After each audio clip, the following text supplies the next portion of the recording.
My name is Lucas Reed. I'm 32 years old, and I work as a financial analyst in Chicago. Numbers have always made sense to me. They're clean, honest, and predictable, unlike people. But nothing in my life prepared me for the moment my own family gathered around the Thanksgiving table and voted me out. I remember staring at my sister Amber, watching her raise her wine glass like a judge delivering a final sentence.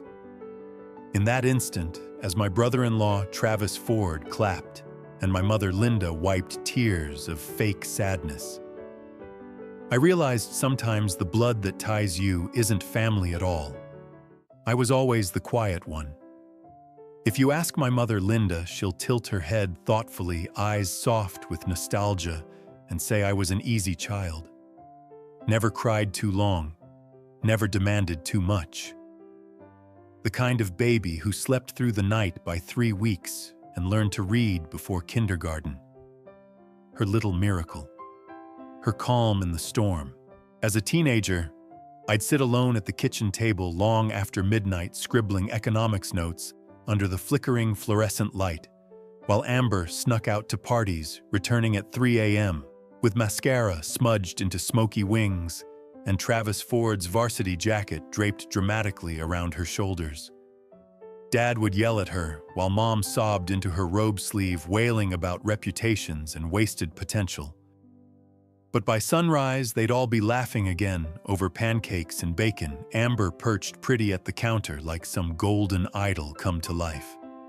I'd listen from my bedroom upstairs, textbook open eyes stinging from lack of sleep, wondering how shame could dissolve so easily in maple syrup.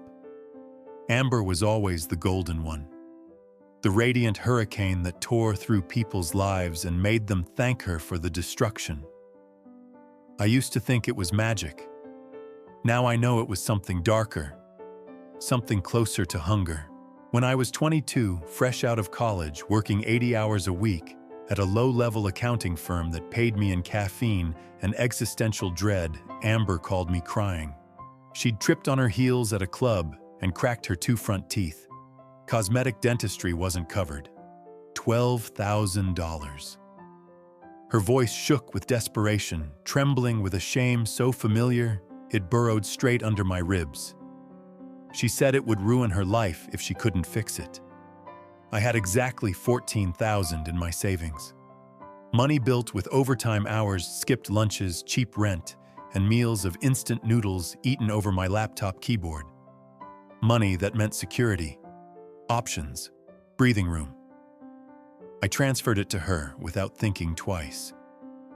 That month, I slept on a mattress on the floor because I couldn't afford a bed frame after paying her bill. I survived on ramen and stale coffee, telling myself I was building character, discipline, resilience. 2 weeks later, she sent me a selfie, teeth gleaming like a Colgate commercial, lips glossy, eyes bright with triumph. "Thanks, big bro," the caption read. No calls, no promise to pay it back. Just that photo branding itself into the back of my skull like a cattle mark. Then came Mom.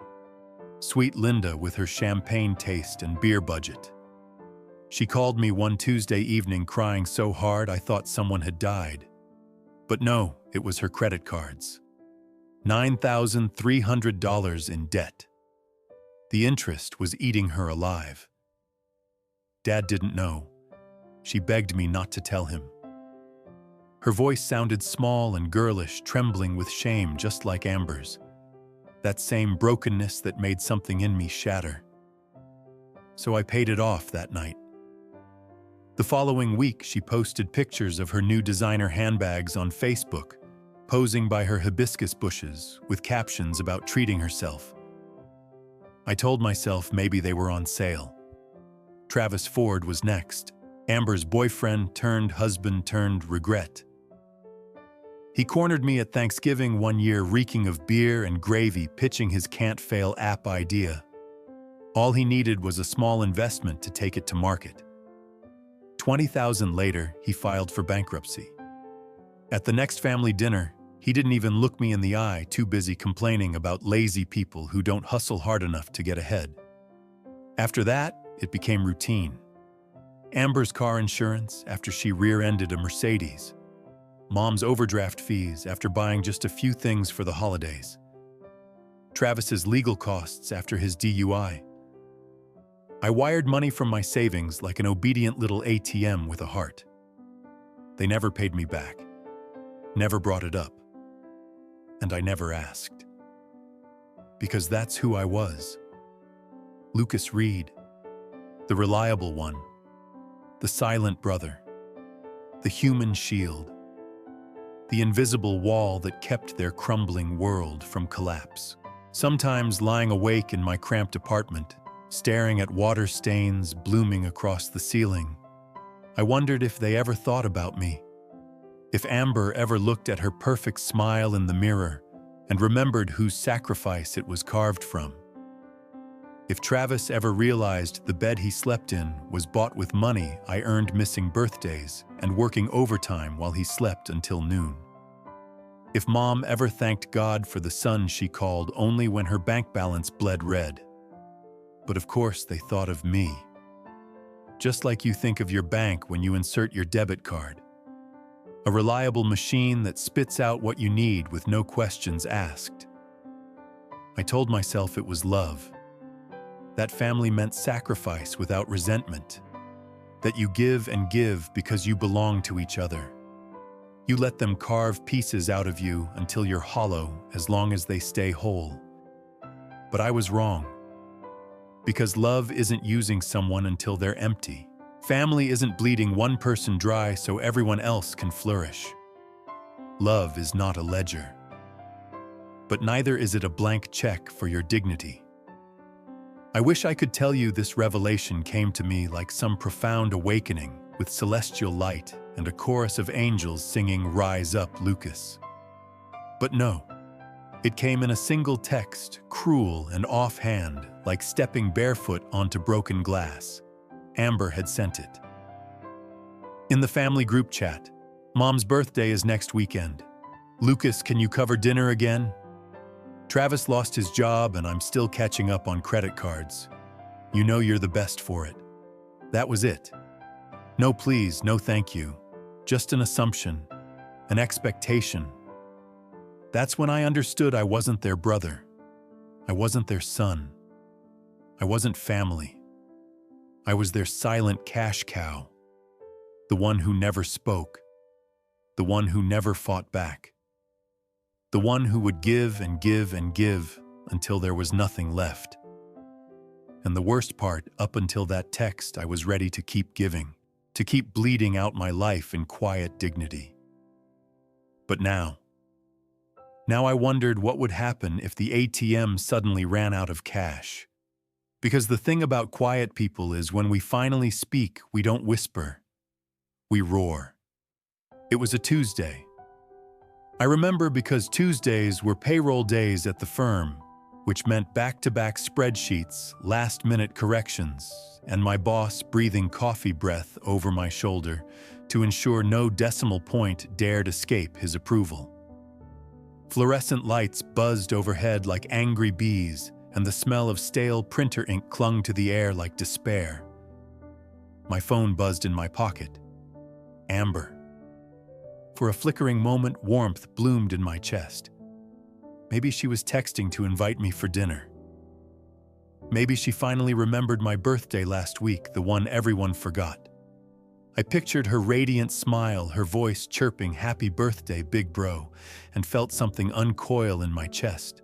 Hope, that pathetic, persistent weed. I unlocked my phone, just have to sweet-talk him a little.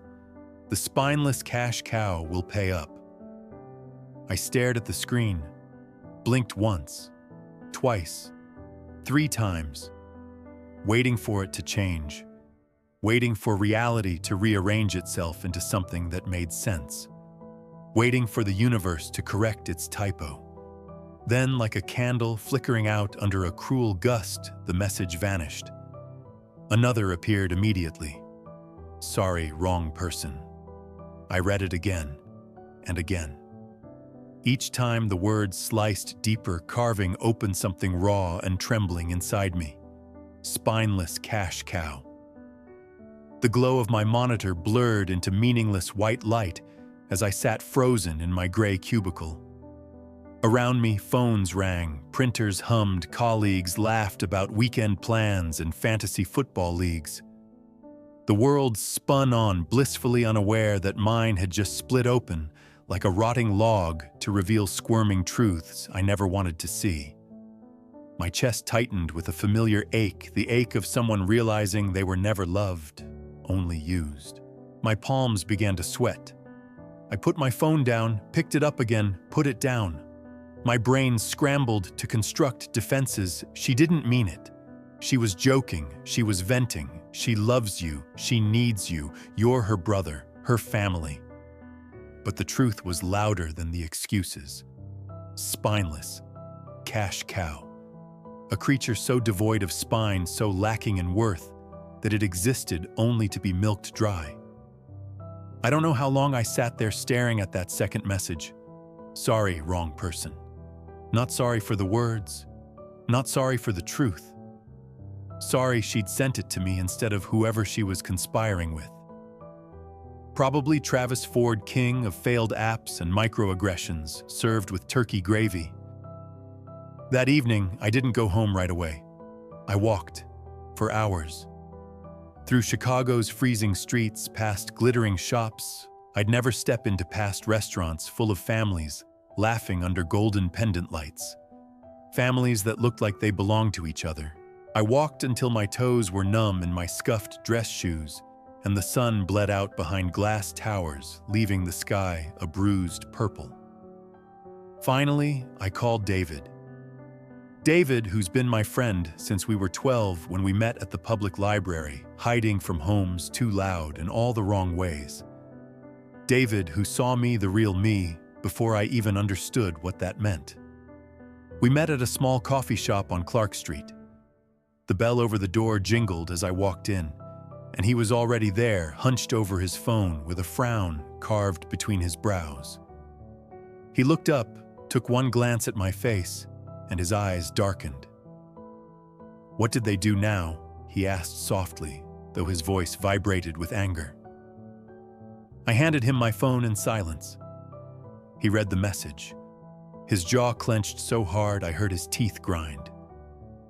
"Jesus, Lucas," he whispered, shaking his head. He looked up at me, grief and fury swimming in his eyes. "They're not family, Lucas. They're parasites." The word stung sharp and final. Parasites. It sounded so cruel, so unredeemable. I flinched, but he didn't soften. Instead, he leaned forward, gripping my wrist across the chipped Formica table, his fingers strong and grounding. "You need to protect yourself," he said, his voice trembling. "Not for revenge, for your sanity. Document everything." That night, I sat alone in my apartment, knees pulled tight to my chest on the sagging couch, staring at the ceiling fan, spinning lazy shadows across peeling paint. My chest felt hollow like an abandoned building after demolition. Just dust, just echoes, no walls left to keep out the wind. I thought about every time Amber called me crying, every overdraft fee I erased for Mom, every delusional Travis Ford investment I funded with overtime hours and skipped meals. I thought about Thanksgiving dinners where they teased me about my small apartment and boring job while carving turkey I paid for, washing it down with wine I'd put on my credit card. And I realized something terrifying. I didn't even know who I was without them needing me, without them draining me. My entire existence had become a performance to earn scraps of affection. A spineless cash cow dancing for sugar cubes. At 2 a.m., unable to breathe through the crushing truth in my chest, I got up. I pulled down a dusty shoebox from the top of my closet, dumped old receipts onto the carpet, and carried them to the kitchen table under the flickering fluorescent light. Bank statements, credit card bills, wire transfers, emails with subject lines like "Urgent PLs respond" and "Need your help just this once."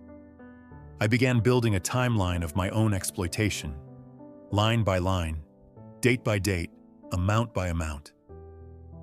naming each sacrifice until dawn bled gray light into my silent apartment. My eyes burned from exhaustion and unshed tears. But beneath the grief, something colder, sharper stirred.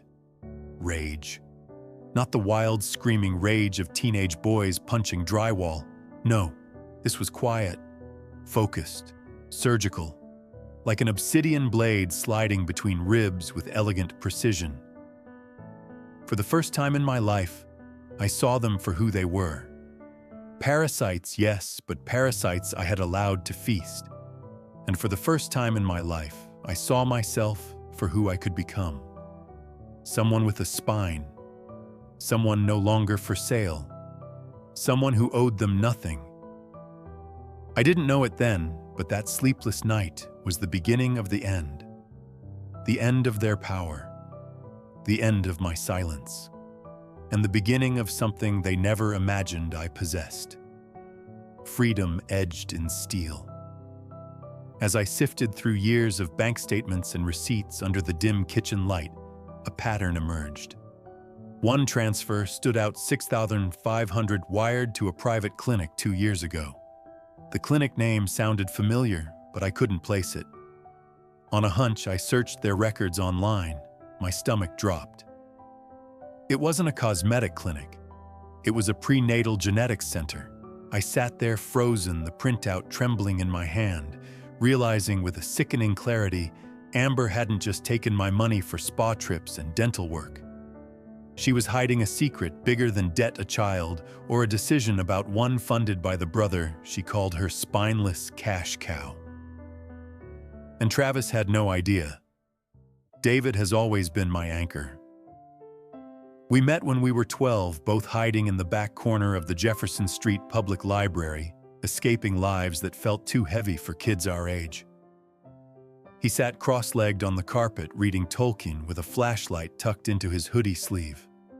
I was rereading The Hobbit for the 100th time, lips moving silently with every word. We shared a single nod, an unspoken agreement. Here in stories, we could breathe. 20 years later, he was still the only person who truly saw me. Not as the silent provider, not as the human ATM, just as Lucas. Just Lucas. The day after Amber's text, everything felt wrong. The world around me blurred at the edges, muffled like I was trapped underwater, each breath weighed down by betrayal, pressing cold fingers into my ribs. I spent the morning staring at spreadsheets, numbers dancing meaninglessly before my eyes. By lunch, I couldn't take it anymore. I grabbed my coat and walked the freezing Chicago streets to our usual coffee shop. David was already there, fingers curled around a chipped ceramic mug, steam rising to fog his glasses slightly. He looked up as I entered, and I saw his shoulders slump before he even spoke. "What did they do now?" he asked softly, the words edged with dread. I slid into the seat across from him without a word. My hands trembled as I pulled out my phone and handed it to him, the screen lit with Amber's text. Spineless cash cow. He read it slowly, his thumb pausing on the cracked screen protector. When he lifted his gaze back to mine, his freckles stood out stark against the flush rising in his face, and his eyes burned with something I rarely saw from him. Not pity, not simple anger, but a cold, protective rage that made his voice tremble when he spoke. "They called you a spineless cash cow."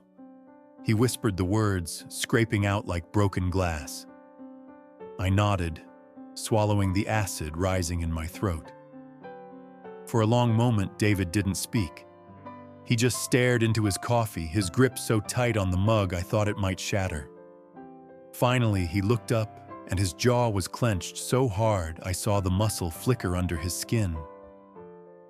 "They're not family, Lucas," he said, each word low and shaking with fury. "They're parasites." The words sliced into me. Parasites. So harsh. So absolute. Family wasn't supposed to be parasites. Family was supposed to love you, protect you, hold you up when you fell. But as I sat there blinking back tears in the dim light of the cafe, listening to cups clinking and baristas calling out caramel latte orders, I realized the truth in his words. Because what else do you call people who drain you dry, feed off your life, and then call you worthless when you collapse? They've taken enough from you. David continued, his voice gentler, as he reached across the table, his hand warm as it closed around mine. You've spent your whole life giving to people who don't see you as human. You need to protect yourself now. Not for revenge, for your sanity. My chest tightened with grief and something else. Relief.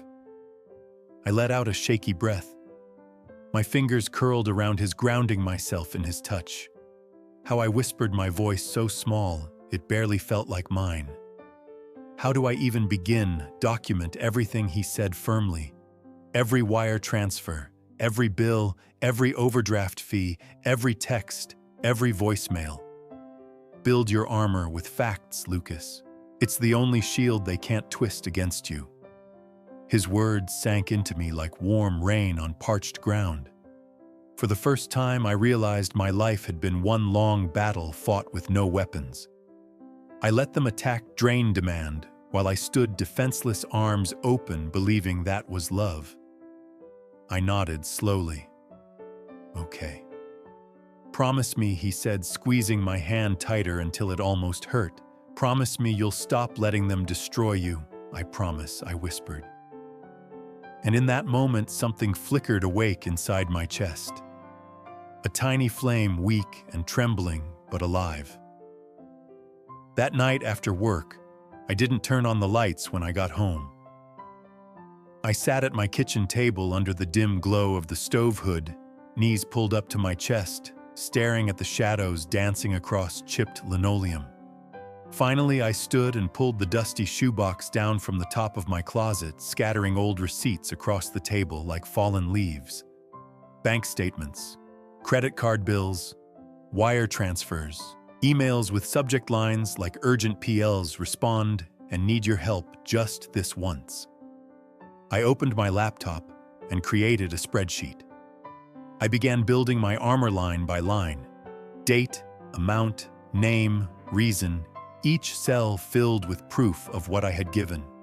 Each entry a brick in the wall I was finally building around myself.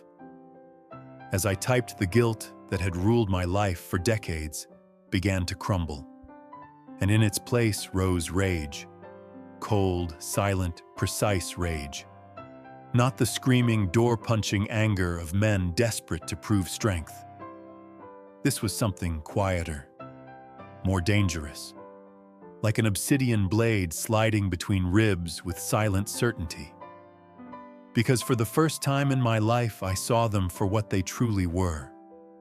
And for the first time, I saw myself for what I could become.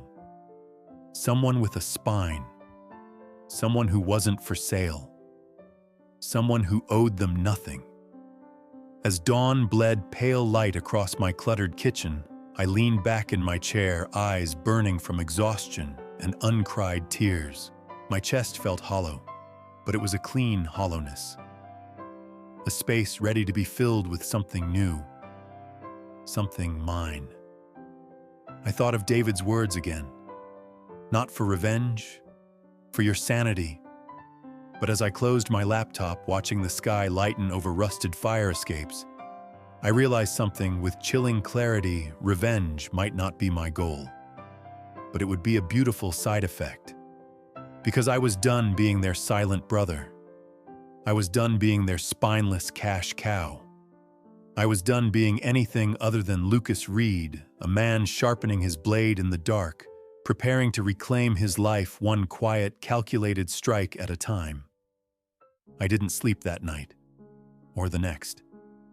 Each evening after work, I sat under the dim yellow glow of my kitchen light shoebox, open papers scattered across the chipped laminate table like the aftermath of an unspoken war.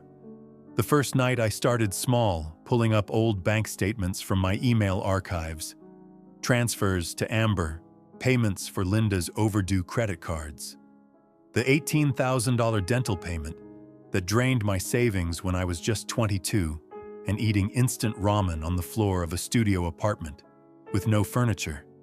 Each line was a memory I thought I'd buried, a memory I wanted to bury, now dragged into the light, screaming its truth back at me with unblinking cruelty. The second night, I moved to printed receipts tucked between tax folders and half-finished crossword puzzles. Amber's car insurance premiums. Travis Ford's app development invoices formatted in Comic Sans with arrogant optimism. Random Venmo payments captioned with pleading emojis just until next payday. The emoji always felt like a slap saccharine and smug. Even their desperation was performative. By the third night, I had built a spreadsheet with 3 columns: date, recipient, amount. It felt sterile, clinical, but I needed it that way. If I let the emotions spill out, I would drown in them. Facts were safer. Numbers didn't lie like people did. I typed each transaction, my fingers trembling with exhaustion and rage. Row after row, the spreadsheet filled. Each line was a bloodletting I hadn't realized I was dying from. $200 here, $500 there, $9,800 to pay off Linda's hidden credit card debt after her designer handbag shopping spree. $25,000 invested into Travis Ford's next Facebook that turned out to be an unfinished prototype on Wix. $18,000 for Amber's teeth so she could keep smiling pretty for the men she'd devour. Small payments like Amber Uber home drunk stacked next to Linda overdraft rescue and Travis DUI attorney retainer. Line after line, a silent narrative emerged. You were never their brother, never their son. You were their safety net, their silent insurance policy, a bank account with a pulse. Halfway through the fourth night, my vision blurred from tears I refused to let fall. I blinked hard, forcing myself to see clearly. That's when I noticed it, a charge that didn't fit. It was a payment to a private clinic 2 years ago, $6,500. Amber told me it was for a minor outpatient procedure after she fainted at work. But the clinic name rang a distant hollow bell in my mind. My stomach twisted with dread. I opened my laptop and searched. The clinic wasn't general outpatient. It was a prenatal genetics and fertility center. I stared at the screen, my heart pounding so loud it drowned out the ticking kitchen clock. Cold sweat prickled along my neck. Reality settled into my bones like stone. Amber lied. She hadn't needed a procedure for fainting. She had been pregnant. She used my money to make a choice about a life, a choice Travis Ford clearly never knew about. And me, I was the convenient sponsor of her secrecy.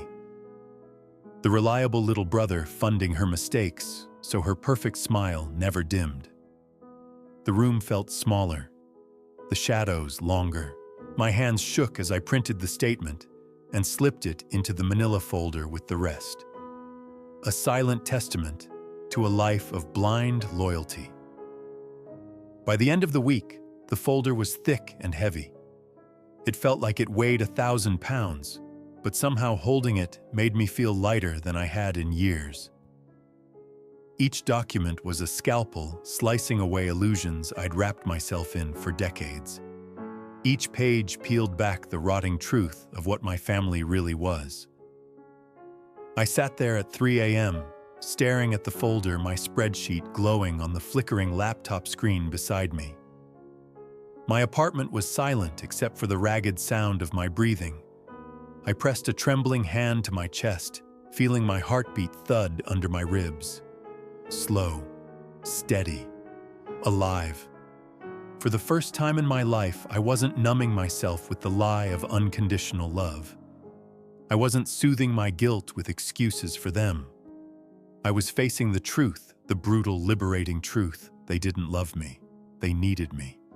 And when someone only needs you, not loves you, They will devour you without remorse. That night, I finally slept. Deep, dreamless sleep on my sagging couch, the manila folder clutched to my chest like a shield. I didn't dream of them apologizing. I didn't dream of forgiveness. I only dreamed of quiet. When dawn filtered through the blinds, I woke with a single clear thought. This ends now. I got up, showered, shaved the stubble that clung to my jaw like defeat, and put on my best suit, charcoal gray, subtly pinstriped, the one I bought for job interviews that never led to promotions because I was too quiet to lead. Today, that quiet felt like lethal calm. I booked a consultation with a lawyer that afternoon. Sitting across from her in a sleek office smelling of fresh paper and quiet power, I slid the folder across the glass table. She opened it, flipping through the pages one by one, her expression sharpening with each document. Finally, she looked up, meeting my gaze with steely certainty. Evidence is your only shield, Lucas. If you want to untangle yourself legally, this is how you start. I knotted my throat tight with silent grief and cold determination. The grief was familiar, but the determination was new. It felt like steel knitting through my veins. Walking back to my car through the glass canyons of downtown folder clutched under my arm, I realized I felt calm. The numb, suffocating guilt was gone. In its place was a quiet, cold resolve. For the first time in my life, I wasn't thinking about how to fix their problems. I was thinking about how to save myself. I knew then what had to come next: Thanksgiving dinner. A table where blood ties had become chains. A table where I would finally speak. Because I was done being their silent brother. I was done being their spineless cash cow. And they would soon learn quiet doesn't mean powerless. It only means you never heard me sharpening my knives in the dark. The folder was almost complete. Almost. Late one night, as rain hammered against my apartment windows in relentless sheets, I sat hunched at the kitchen table, fluorescent light flickering overhead, illuminating the stacks of paper around me like pale tombstones. My eyes burned with exhaustion, gritty from days without sleep, but something caught my attention. A detail so small it might have slipped past me any other night. It was another charge from 2 years ago, the same Miami trip Amber had taken for her so-called emergency business conference. I remembered that night vividly. She called me crying, her voice trembling with manufactured panic. "If I miss this, Lucas, I'll lose my job. Please. You're the only one who understands. I'll pay you back first thing when my bonus clears." I sent her the money that same night, nearly $4,000 wired before I even finished brushing my teeth. But now, staring at the charge, my chest tightened with a suspicion I had never allowed myself to feel before. 2:17 a.m. The world outside was silent except for the rain pounding against my window like desperate fists. I picked up the phone and called the hotel's accounting desk. A sleepy but efficient clerk answered, her voice muffled with fatigue. "Hi," I said, clearing my throat, trying to keep my voice calm.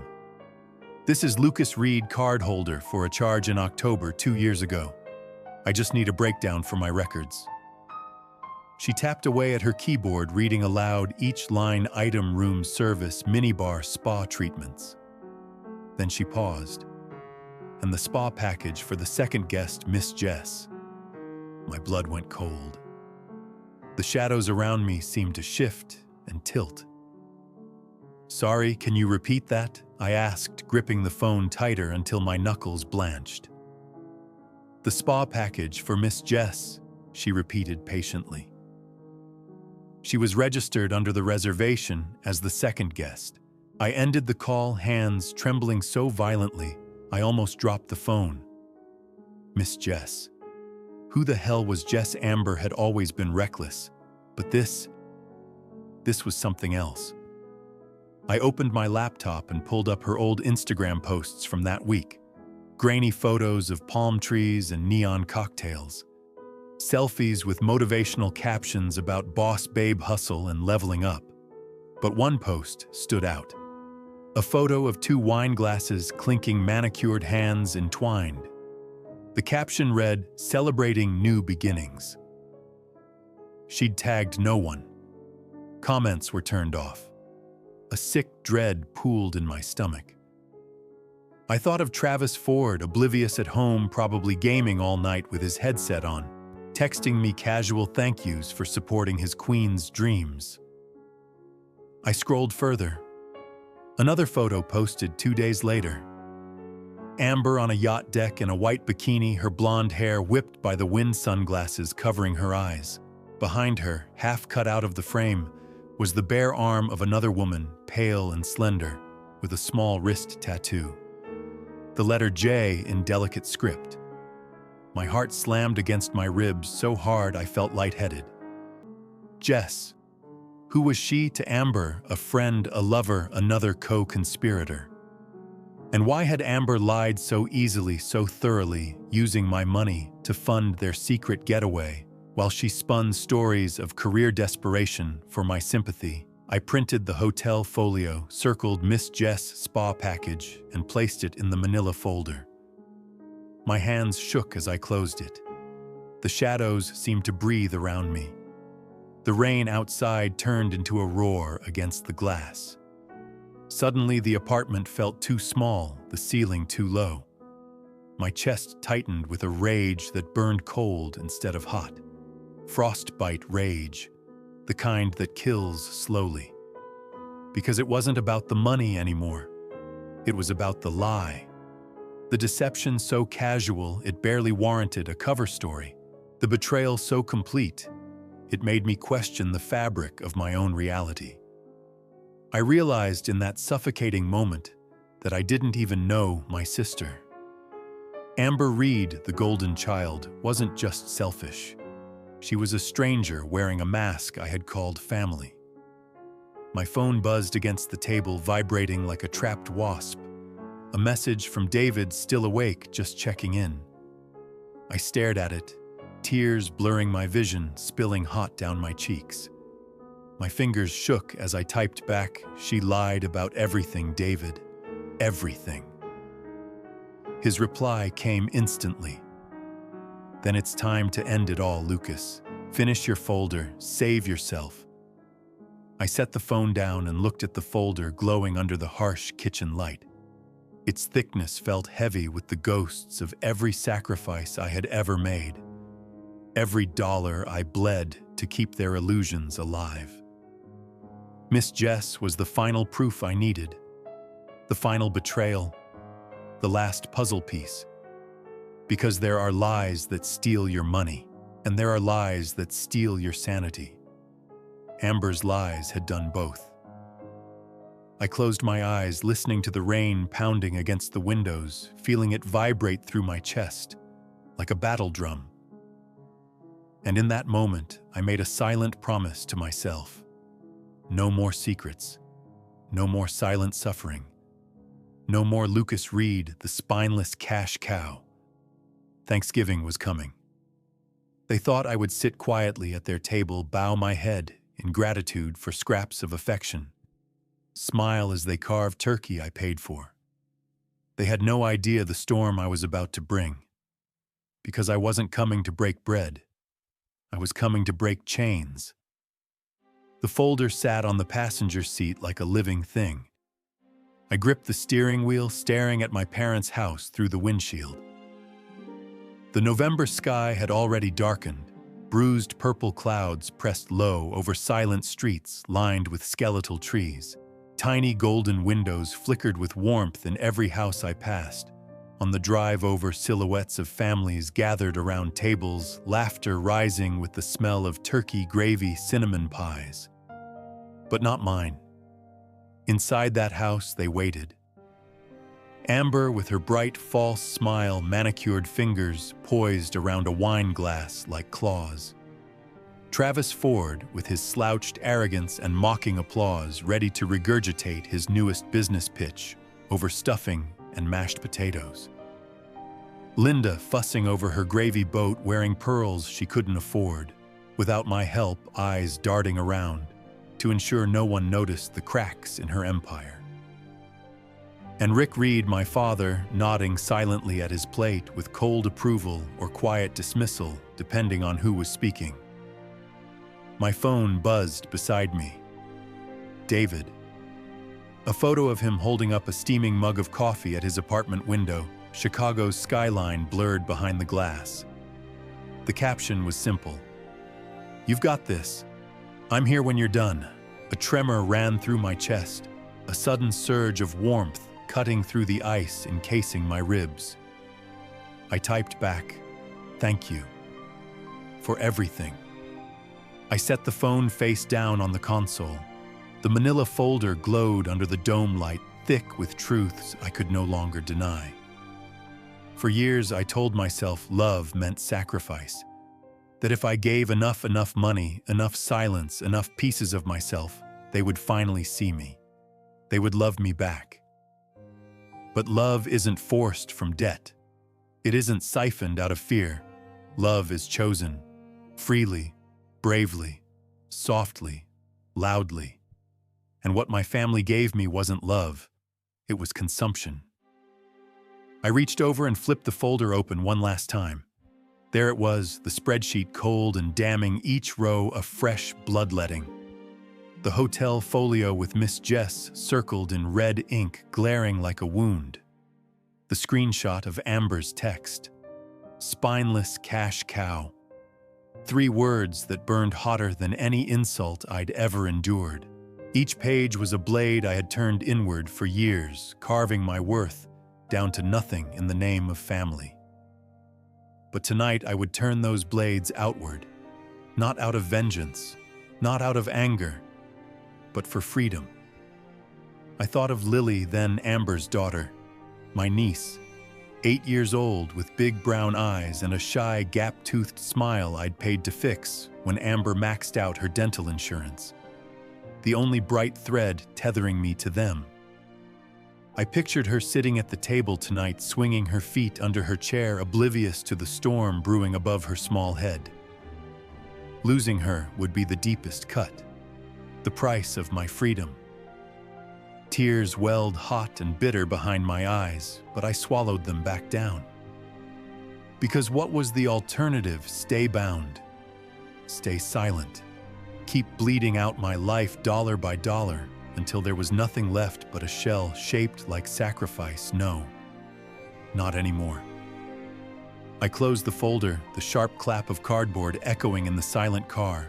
My heart pounded against my ribs like it was trying to claw its way out. I reached up and adjusted my tie, smoothing the crease where my trembling fingers had wrinkled it. In the rearview mirror, I barely recognized the man staring back, hollow-eyed, but clear bruised, but unbroken. For the first time, Lucas Reed looked like someone with a spine. I picked up my phone one last time, scrolled to David's contact and typed, "If I don't call by midnight, come find me." But I think tonight I'm finally letting go. I slipped the phone into my pocket, grabbed the folder, and stepped out into the cold. The air bit at my cheeks, sharp with the promise of winter.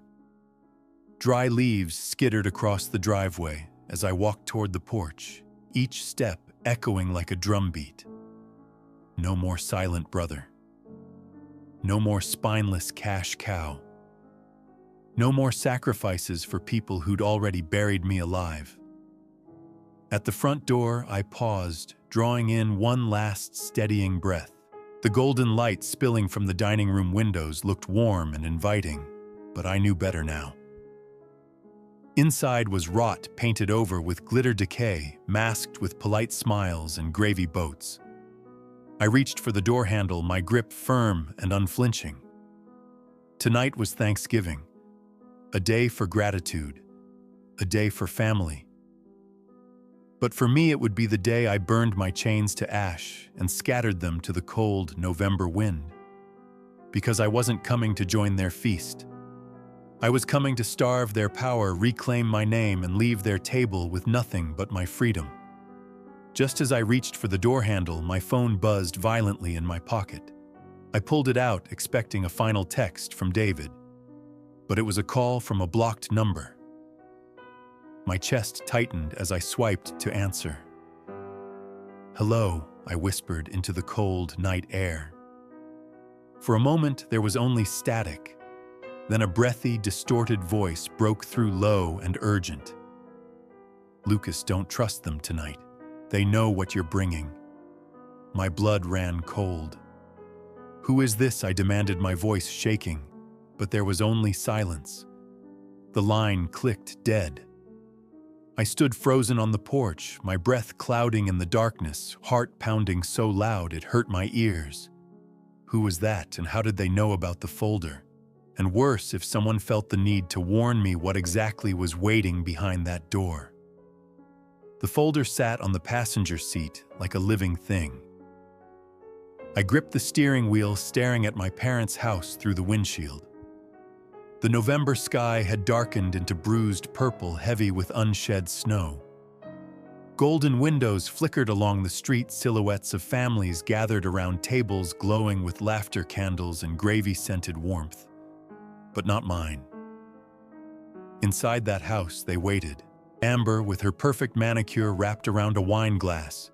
Travis Ford with his smug smirk curling under weak stubble, Linda fussing over serving spoons with trembling precision, and Rick Reed sitting at the table's head, silent judge and executioner, nodding at verdicts he never spoke aloud.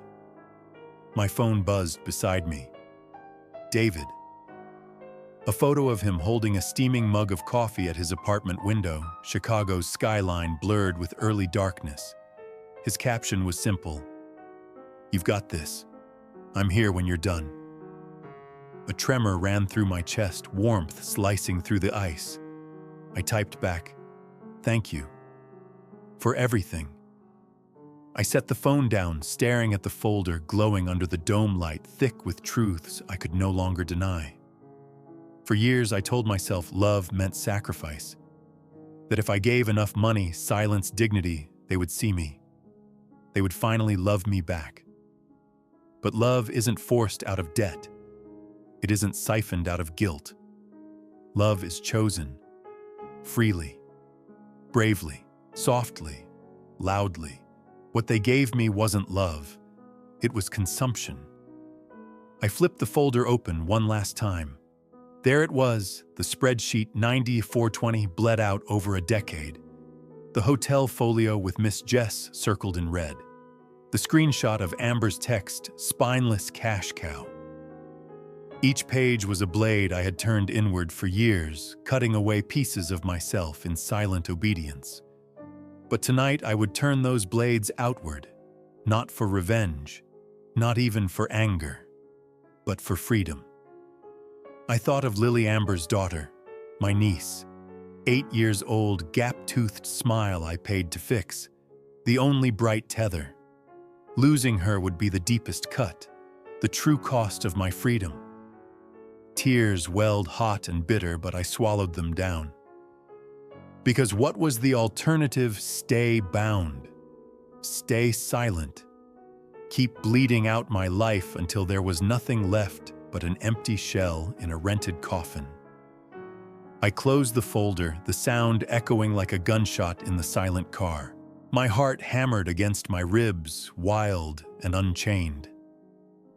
I reached up and adjusted my tie, smoothing where my trembling fingers had wrinkled it. In the rearview mirror, I barely recognized the man staring back, hollow-eyed, but clear-bruised, but unbroken. For the first time, Lucas Reed looked like someone with a spine. I picked up my phone, scrolled to David's contact, and typed, "If I don't call by midnight, come find me." But I think tonight I'm finally letting go. I slipped it into my pocket, grabbed the folder, and stepped out into the cold. The air bit at my cheeks, dry leaves skittering across the driveway in a mournful dance. Each step toward the porch echoed like a drumbeat. No more silent brother. No more spineless cash cow. No more sacrifices for people who'd already buried me alive. Inside, the scent of roasted turkey and cinnamon candles wrapped around me like a suffocating shroud. Voices drifted from the dining room, laughter, clinking glasses, Amber's shrill, practiced giggle. My fingers tightened around the folder until the edges bit into my palm. Lucas Linda chirped, appearing in the hallway with an apron tied around her waist, floral and spotless, as if she'd never scrubbed blood off her conscience. She kissed my cheek, lips dry and cold. "Come on, dinner's about to start." I followed her down the hall, each step heavy with dread. The chandelier above the dining table threw gold light across polished wood and pristine china. Amber sat at the head, Travis Ford lounging beside her, smirk oozing. Rick Reed at the other end, eyes blank and distant, hands folded like a silent judge presiding over my sentencing. "Look who finally showed up." Amber drawled, swirling red wine in her glass. Her eyes flicked to the folder under my arm but didn't linger. "We were just talking about you." I slid into the empty chair nearest the wall, my pulse pounding so violently I thought it might split my chest open. Travis cleared his throat theatrically, tapping his glass with a butter knife. The metallic ping cut through the murmurs, dropping the room into unnatural hush. "Well," he said, smile spreading slow and smug, "now that everyone's here, Amber has something to say." Amber stood, raising her glass like a queen issuing decree. Her lipstick gleamed blood red under the chandelier. "We've discussed this," she began, voice dripping with practiced solemnity, "and we've made a decision."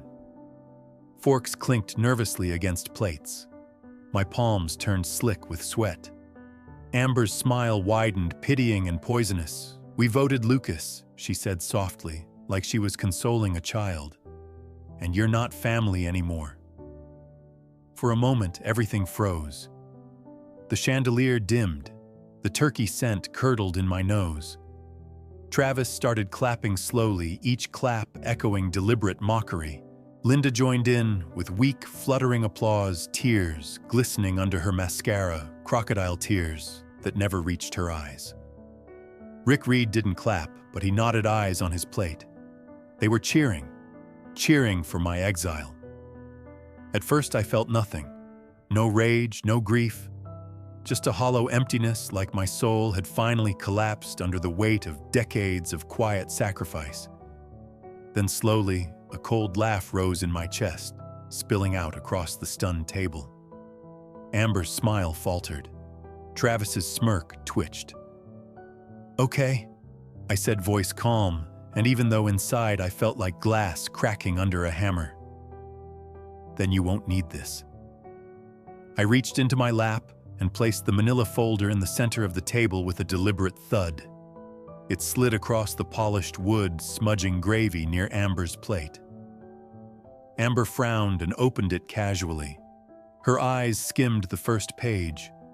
The smugness drained from her face like color bleeding from a corpse. The glass trembled in her hand. Her first sound wasn't a scream.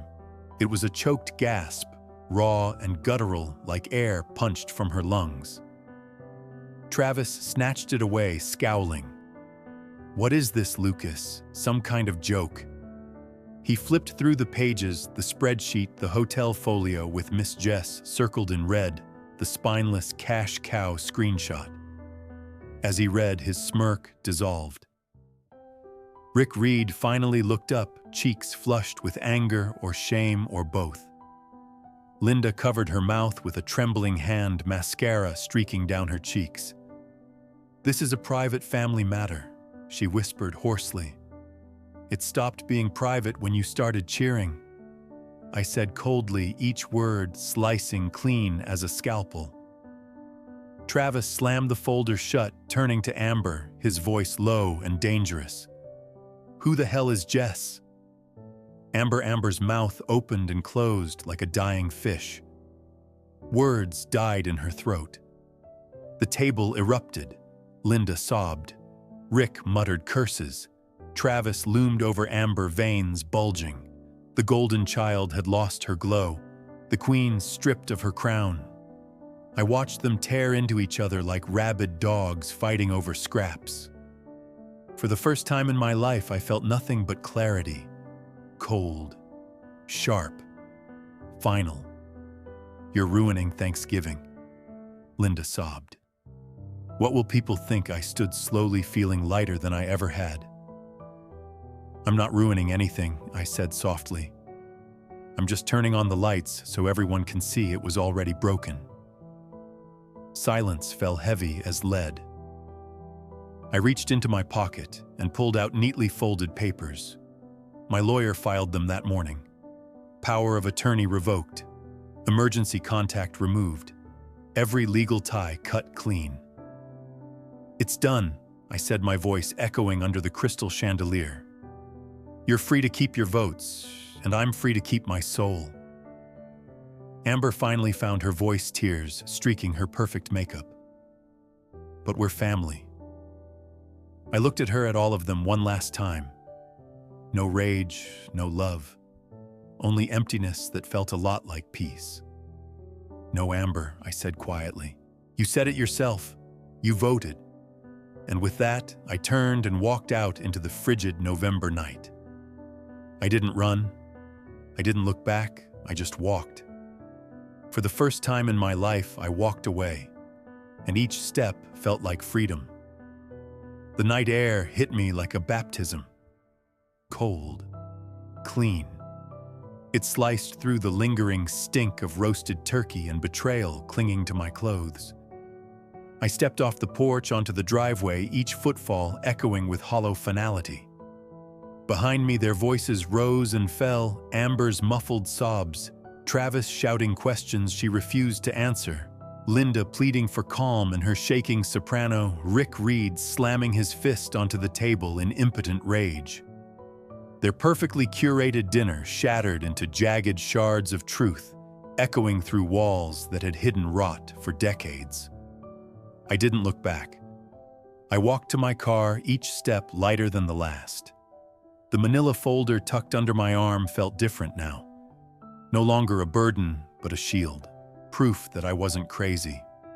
That I hadn't imagined the exploitation, the manipulation, the slow, insidious decay beneath their polished smiles.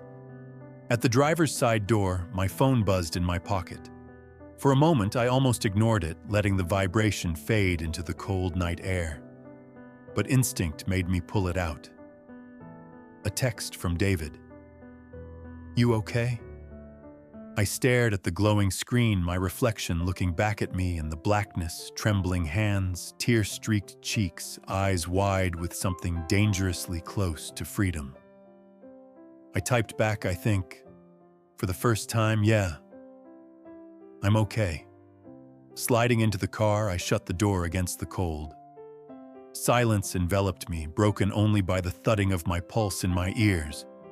My hands were shaking so badly I almost dropped the keys, but somehow I managed to slot them into the ignition.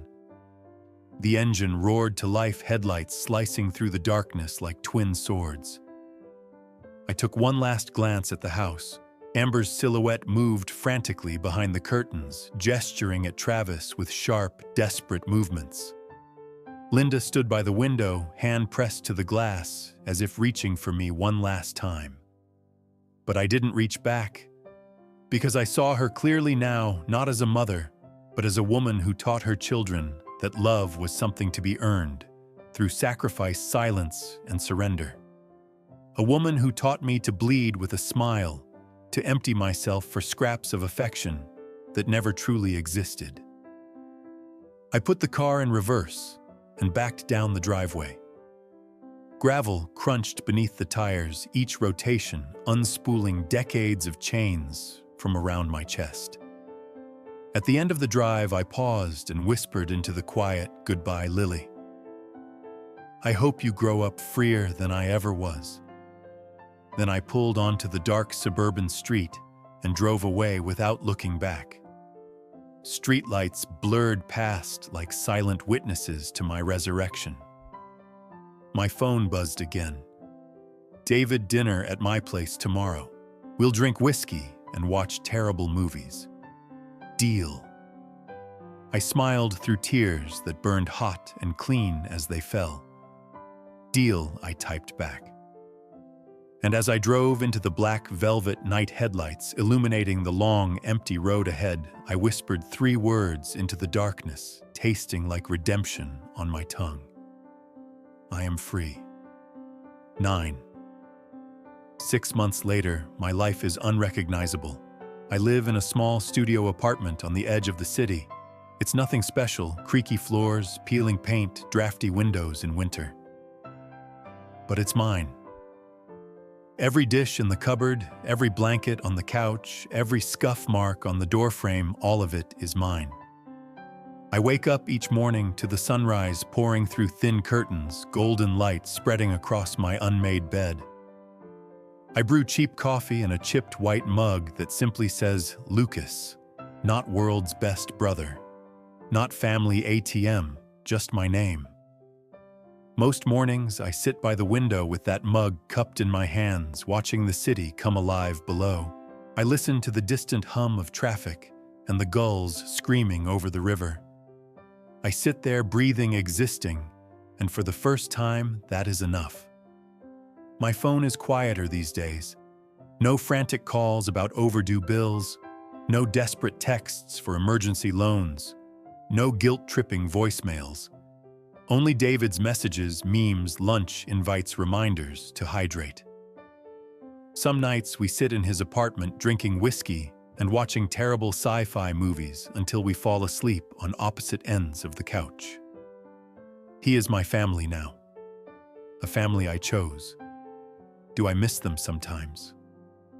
Sometimes I see a little girl in the park with brown hair and a gap-toothed grin like lilies, and grief slices through me so sharply I have to sit down. Sometimes when I walk past a bakery selling cinnamon rolls, I remember Thanksgiving mornings with Linda's cinnamon candles burning before I realized the cost of her love. But grief is just proof that I loved with everything I had, and now I am learning to love myself with that same fierce devotion. Because here's what I've learned. Family isn't blood. Family isn't debt. Family is who stands beside you when your world burns down and helps you build it back brick by brick. Sometimes the hardest thing you'll ever do is choose yourself. Sometimes it means losing people you thought you could never live without. But if those people loved you only when you were useful, they were never yours to begin with. And walking away, that isn't weakness. It's the greatest act of strength. So if you're listening to my story tonight, holding your own folder of unpaid debts and silent sacrifices, wondering if you'll ever feel peace again, let this be your sign. You are allowed to choose yourself. You are allowed to walk away. You are allowed to be free. Thank you for listening to my story. If it resonated with you, comment below, I choose myself. And if you've ever had to make the hardest choice for your own sanity, share your journey. Because someone out there needs your courage today. Don't forget to like this video and follow for more stories like mine. Until next time, stay strong, stay kind, and never apologize for choosing yourself. Last night I found myself sitting on my creaky kitchen stool at 2 a.m., staring at a blank piece of paper under the flickering stove light. The city outside was silent except for the occasional wail of a distant siren. My coffee had long gone cold, but I kept my hands wrapped around the chipped white mug like it was the only thing anchoring me to this world. I picked up my old ballpoint pen, the one I used to sign every check they begged me for, and without thinking, I started to write. Each stroke of ink felt like carving open a wound I'd tried to seal shut, but the words came anyway, bleeding out of me onto the page. Dear Lily, I don't know if you'll ever read this. Maybe someday when you're old enough to ask questions they won't answer. I want you to know I didn't leave because of you. I left because I couldn't keep living as half a person to keep them whole. My handwriting trembled as I continued. You were the only real light in that house. Your laugh made everything hurt a little less. I hope you grow up knowing you're worth loving without conditions, without sacrifices that drain your soul dry. I hope you never have to choose between your peace and your family. But if you do, I hope you choose your peace. Because that's what I finally did. And for the first time, I can breathe. I set the pen down, staring at the letter through tears that blurred the ink, smudging my words into dark bruises across the paper. My chest ached with something worse than grief acceptance. The final stage no one tells you about is silent, heavy, still. I folded the letter carefully, placed it in an envelope and tucked it inside my journal. I'll never send it. But it's their proof that I loved her. Proof that my choice was never about abandoning her. It was about saving the only life I have. Mine. Amber's sobs cracked through the chaos behind me. Her voice shook as she reached out, fingers trembling, mascara running down her perfect cheeks. But we're family, she whispered, almost pleading. I paused at the door, hand resting on the cold brass handle. I turned back to face her one last time. The woman who once braided my hair before school, who used my chest as a pillow on stormy nights when she was little.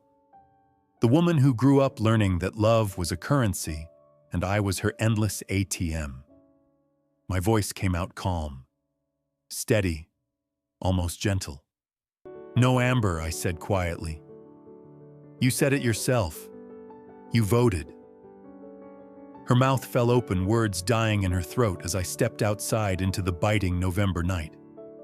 The cold wind sliced across my face, making my eyes water, but for the first time in my life I felt at ease. Light, unburdened, alive. I closed the door behind me, leaving their world behind forever. 6 months later, I wake up to dawn light streaming through thin beige curtains in a tiny studio apartment hundreds of miles away from them. I moved to a new city where no one knows my name except as Lucas, not ATM, not spineless cash cow, not always reliable brother. Just Lucas. I blocked everyone, changed my number, deleted family group chats without ceremony. My phone is quiet now, peaceful. But peace has its price. Some nights I lie awake staring at the cracked ceiling, missing Lily so much, it feels like my chest is collapsing in on itself. I see her in every little girl at the park, hear her laughter echoing when the world is silent. That ache will never leave me. But grief is the tax you pay for loving someone honestly. This morning I sip burnt gas station coffee from a plain white mug. No quotes, no cheesy world's best uncle, just a single word printed in black block letters, Lucas. My name. For the first time, I say it to myself out loud. It feels like a blessing. I no longer mourn the family I lost. I accept that the family I longed for never existed. And by letting go of that ghost, I finally gave myself a chance to live. I was free. Thank you for walking with me through this story, for holding space for the silent grief, the quiet rage, and the small, brave choices that build freedom brick by brick. If my journey resonated with you, I hope it reminds you of your own strength, the kind that stays even when love doesn't.